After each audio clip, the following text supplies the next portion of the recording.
So if you hate maths and you're getting confused with all the equations, graphs, tables, and just maths in the quantitative reasoning subtest, or if you don't even mind maths that much but you just can't deal with the insane time pressure of this subtest, this is the video for you because I'll be sharing how I scored 870 on the QR subtest on the UCAT. My name's Emil and I scored in the 99th percentile on the UCAT in 2020, and this video is the third video of my UCAT crash course sponsored by MedEntry. In this video, I'll give a quick overview of the subtest, share my general strategy and tips and tricks for answering questions, show you exactly how to use the on-screen calculator, and finally go through some questions myself live on camera. The quantitative reasoning subtest has been updated in 2022, and now instead of 24 minutes to answer questions, you have 25 minutes to answer 36 questions, which gives you approximately 41 seconds per question. The questions can come in sets of 4 or they can be standalone, and they tend to be at a 15 to 16-year-old high school level. Some of the really common topics tested in this subtest are distance, speed, time, percentage change, budgeting, and overall this subtest just tests your ability to do quick mathematical calculations in short periods of time. So now that we know what the quantitative reasoning subtest is like, let's get straight onto my general strategy, which first starts with a mindset. This mindset is that you absolutely must skip questions that are too difficult. In almost the entirety of the UCAT, but especially in the quantitative reasoning section, not all of the questions are created equal. For example, one question might ask you to do 2 plus 2, and the other question might ask you to calculate the circumference of the U on the UCAT logo. Even though one of these questions is obviously far harder than the other, in the UCAT they're both going to be worth the same amount of marks because they'll both be multiple choice questions with one correct answer. As a result, you have to be really careful to skip and flag those questions that might be tricking you into wasting too much time to doing them and just moving on and doing some other questions instead. Sticking to that mindset, the first step I take when answering QR questions is to read through the stimulus really briefly. If it looks too hard and the chart or table looks really complicated, has a lot of columns or rows,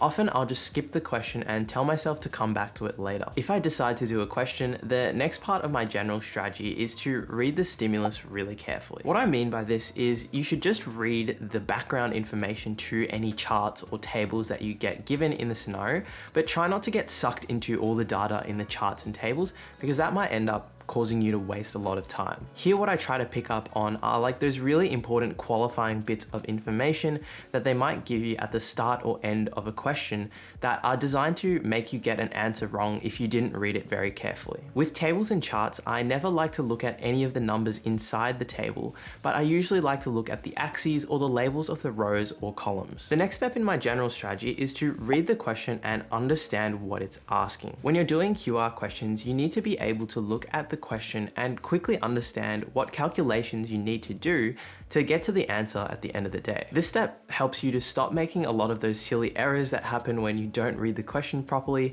and trust me, that's happened to me plenty as well. And it helps you save time because you know exactly what data you're looking for from the tables and charts to get your answer. The next step is to find the data you need to do the calculations and to use the calculator enough to do those questions.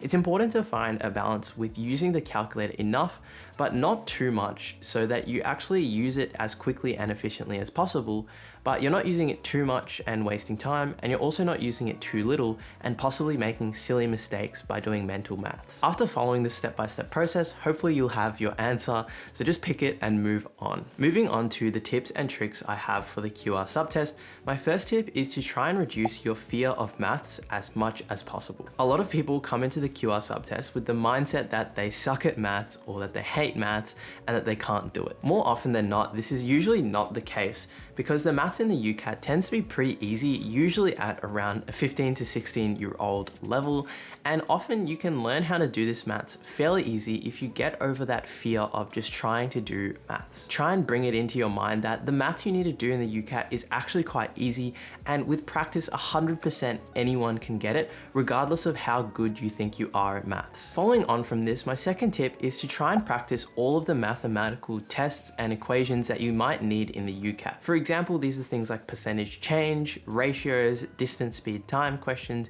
using basic equations, calculating averages, and things like that that are very easy to practice on your own. I'd recommend practicing each of these individually and understanding exactly why you need to do certain bits of calculations for the things that you're doing, so that you build up a strong understanding rather than just regurgitating what you think you need to know. Something that can be useful here is to take a maths textbook that you might have used when you were 15 or 16 and just looking through these topics in these questions and just doing a ton of questions on every single topic. You might use this information to figure out what topics you're particularly bad at, and then you can target your revision to those so that you can actually improve over time. My third tip is to get used to using the calculator. The calculator in the UCAT isn't particularly good or useful, and you often can't do simple things like BODMAS on it because of the way that the calculator works. As a result, make sure you get really familiar with the specific calculator software that's used on the UCAT, and also practice typing really quickly using a number pad,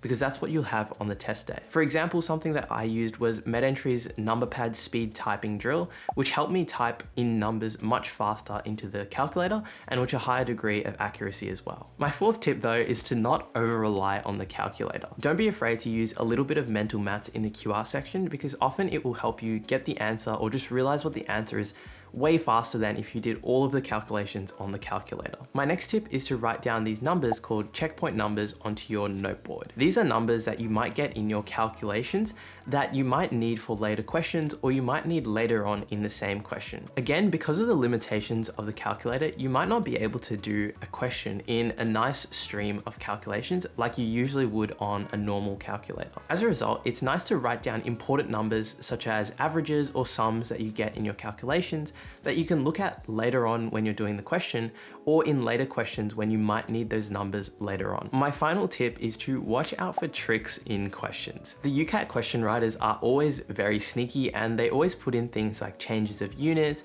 little qualifying phrases in the questions that means that a certain answer might not be right, and overall, it's just really easy to get tricked in the QR subtest. Get used to reading these stimuluses very, very carefully so that you can see whatever tricks might be coming up, avoiding them, and getting the question right in the end. Before I move on to showing you my calculator tricks, I'd like to thank MedEntry for sponsoring this series. MedEntry is the preparation platform that I used when I was preparing for the UCAT, and I find that they have the questions that are most similar to the actual test. They've just launched their new LMS platform, which I personally think looks amazing, and it has skills trainers and interactive curriculum, thousands of questions for you to use to practice, and over 20 mock exams. So sign up using the link in the description box down below to get 15% off their online or platinum subscriptions. Okay, so I've got the MedEntry question bank up on the screen here, and the first thing that I'll do is I'll show you guys how I use the calculator and what important shortcuts you might need to know in case you want to use the calculator more effectively. So the very first, most basic thing to do when practicing for the QR subtest is to actually just get a keyboard that has a number pad, so this region here. So it's really important to use a number pad when you're practicing, because on the actual UCAT, you will have a number pad, and in general, for most people, it's just a way faster method of typing and inputting numbers into the calculator. To actually bring up the on-screen calculator, you don't have to press this calculator button up here. What you can do is you can press Alt+C, and that will bring up the calculator.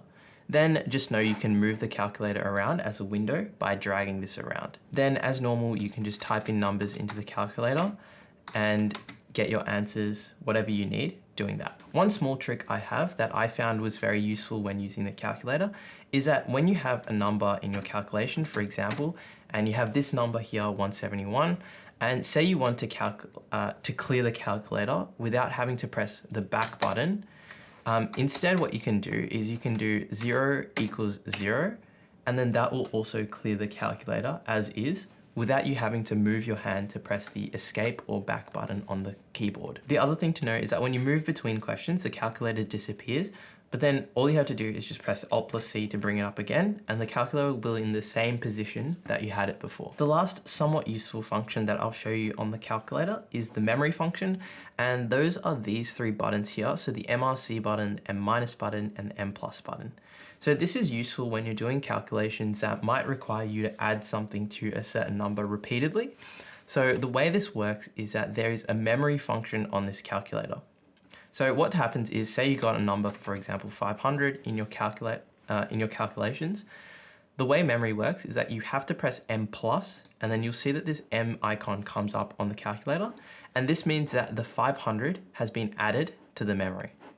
So then what you can do is, if you clear the calculator and then you press MRC, you'll see that 500 comes back up, which means that the memory has been recalled, MRC. The memory function can be useful sometimes, but in general, I find that it's generally not that useful.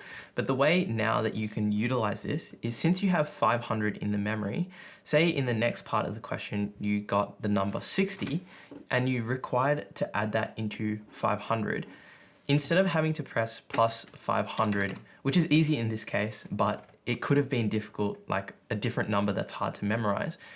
Instead, what you can do is you can say 60 M+, and if you just stop there, you clear the calculator and you press memory recall, you realize that it has been added to the memory. And that is the way that you can use the memory function. And so it also works the other way. So say you had 560 that came up in your calculations and you wanted to minus 80 from that number. Type in 80, or you do your calculations and you do M-, and you'll see that when you clear the calculator and you press memory recall, you get 480. Which was 560 minus 80. So in very niche cases, this memory function can be useful, but I tend to not use it in general because it's a bit cumbersome to press the buttons, and there can be like these shortcuts that you can use, but they're in general not that good to use in most cases. Okay, so now we'll do this question that's been up on screen for a while now. So the first thing that I'll do when seeing a question is, I'll just read the stimulus. So the paper production in millions of tons for 3 companies P, Q, and R for 5 consecutive years are shown in the graph below. And then I'll just read quantity in million tons, the axes, what is the ratio of the average production of company P in the period 2016 to 18 to the average company production of company Q in the same period. So then what I'll have a look at is, I think to myself, okay, what are the calculations that I'll need to do in order to get the answer to this question? So what I realize is that what I'm looking at are these 3 years, so 2016 to 2018. I'm looking at P, which is the darkest one here, and then I'm also looking at Q, which is the middle one here, on all 3 years. Then I know what I'll have to do is I'll have to add up, I'll have to find the average of P for those 3 years, and I'll have to find the average of Q for those 3 years, and I'd have to write down those numbers and compare them to find the ratio. So in my head, once I've read this question, I already know exactly what calculations I have to do to find the answer. And when you get better and better at this, you'll start just doing the calculations as you think of them to speed up the whole process. The reason why it's important to think about what calculations you have to do is because this question might have asked me to do a whole lot more calculations than what it currently has. But if that was the case, then I would know to skip this question and do it later on when maybe I had a little bit more time. So now I'll just get started with the calculations required. So what I know is that I need to do 2016, 2017, 2018, the average of those for P. So I've got 25 plus 50 plus 40, gives me 115 divided by 3, gives me 38.33. What I'll do is I would write this down because this is what we'd call a checkpoint number, and it's something that I'll need to know for later on in other questions. Then I just need to calculate the ratio for Q. So I've got 35 plus 40 plus 50. Do that, divide by 3, gives me 41.666. So 41.6. And now what I'll do is I'll just do this divided by 38.3 to get whatever ratio I need. And then that will be whatever this is. Then I'll multiply this by 15 to see if that makes a whole number. It doesn't, then I'll divide it by 15. I'll multiply by 23, see if that gives a whole number. Yes, it does. It gives me 25. So the answer must be C. So what I've done there is I found the average of company P over these 3 years, and then I found the average of company Q over those 3 years. Then I divided the average of company Q by the average of company P to find exactly how much company Q would produce for every 1 million tons that company P produced. Then what I did is I went through a process of elimination. So I multiplied that by 15 and I saw that it wasn't 17, so that could not be the answer. Then I multiplied it by 3 and I found that it was in fact 25. So that was the answer. What I've realized now in doing the question in hindsight is that I actually didn't even need to find the average of all of these numbers, because the average didn't actually matter because it was over the same period of time. So I could have just gotten the ratio of the amount that those companies each produced in those 3 years and used those numbers to find the ratios as well. This is good for me to realize in review, because then I can think of, okay, the next time I get asked a question that's like this, I know that I don't actually need to waste my time calculating the average. I can just add up the numbers in total and that should give me the right answer. So now looking at this next question, I see in which year was the production of company R as a percentage of the production of company Q the maximum? So basically what this is asking is when did company R produce or as much or more paper than company Q? I see that there's only 2 years, 2014 and 2016, where company R had more than company Q.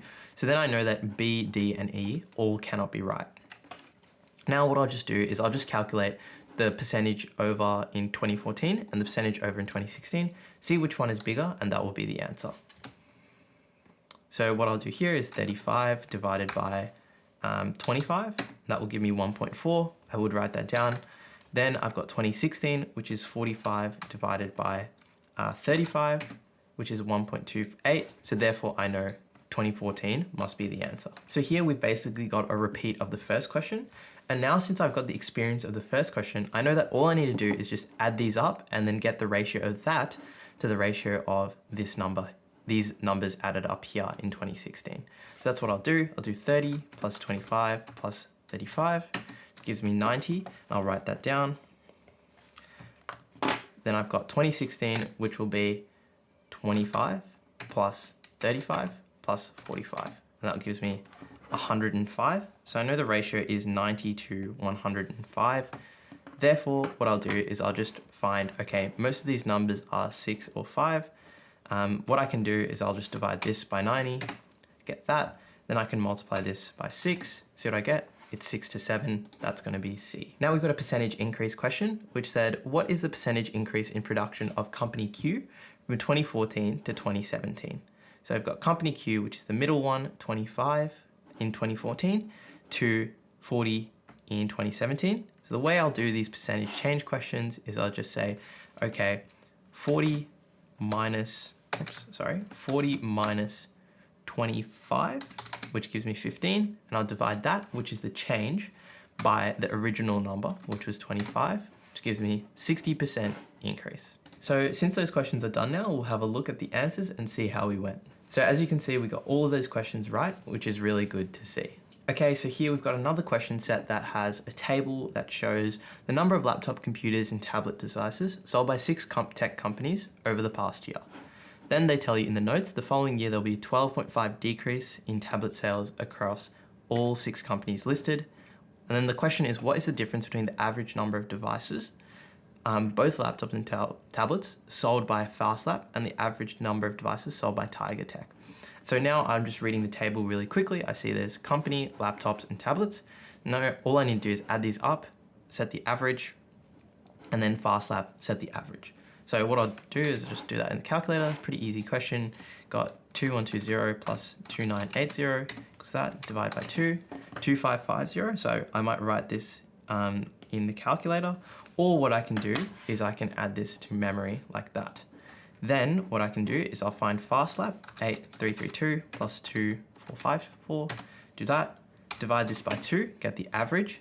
And then what I can do is, since it's looking for the difference, what I might do is minus this from memory, cancel, then I'll just say memory recall. I see it's 2843, which is E. So what I did there is I first calculated the average of Tiger Tech, then I calculated the average of FastLap, and then I minus the average from FastLap from the average of Tiger Tech. It gave me a negative number, but it doesn't matter because the difference is going to be the same always. So this question's asking me how many more total sales are made by the company with the highest overall laptop sales compared to its closest competitor in that year, and it's expressed as a percentage of the higher amount. So I see that the highest number of laptop sales is D-Techno, and just eyeballing the data, the next top one is going to be ZonTechno. So what I'll do is I'll just add these together. So I've got DTechno, which is 35587 plus 1568. So I made a mistake. 35587 plus 1568, 37155. Then I'm going to do ZonTechno, and I would have written that down. I've got 6558 plus 25298. It's going to be 31856. So 31856. I'm going to do minus 37155, gives me that, divided by 37155, which gives me 14.26%, which is just A. So the next question asks, the expected total sales of laptops and tablets for Michelson Tech is the following year is 10,845. What's the approximate ratio of laptops sold in the past year to laptops expected to sell in the following year for this company? So they tell you that the following year there'll be a 12.5 decrease in tablet sales across all 6 companies. So then I know in Michelson Tech this will decrease by 12.5, which is 0.875, which is just 1 minus 12, 0.125. I get 622, then I can do, okay, total sales is going to be that much there, 10,845. So do that minus 10,845 gives me 4,622. Then what I'll do is I'll divide, okay, the approximate ratio of laptops sold in the past year to laptops expected to sell in the following year. So this, what I'm going to do is I'll do 13,000. So this divided by 13,588. I made a mistake. I'll just do it approximately. Multiply this by 7. Gives me around 2. So it can't be 7. I'll do that. Multiply by 4. Gives me about 1. Then divide by 4. Multiply by 3. Gives me about 1. So I know it's going to be around 3 to 1. E. So I actually made a little mistake in my calculator there, but I didn't worry about it and I just continued on because I knew that it would be more important for me to finish the question quickly rather than just trying to get it perfectly right. And I think I got the answer overall right anyway. So the next question asks, if DTechno wish to keep their total sales of both laptops and tablets at the same total figure the following year, what must the percentage increase in laptop sales be? So what that means is if DTechno was to sell the total number of the same total number of products, how much would the number of laptops have to increase, considering that 12.5% decrease from tablets? So what I'll do is I'll do 86, so 68, that's the number of tablets. Multiply that by 0.875, which gives me that much, minus this from 1568. So that's the amount that the number of tablets decreased in the following year. So I know then the number of laptops must increase by 196. So then I'm just calculating 196 as a percentage of 35,587. So divide by 35,587, which is that, multiply by 100 to get the percentage, which is 0.5507, which is B. Okay, so as you can see, we got all 4 of those questions right again. And there you can see why it's important to not lose your composure if you make a mistake in the calculator and just to keep on going, because often you'll get the right answer just through estimating, especially in this question here. Hopefully you've now got a good idea of how I go about answering these questions, and if you enjoyed this video, check out this one where I go through the decision-making subtest, or check out this playlist for all of my UCAT videos.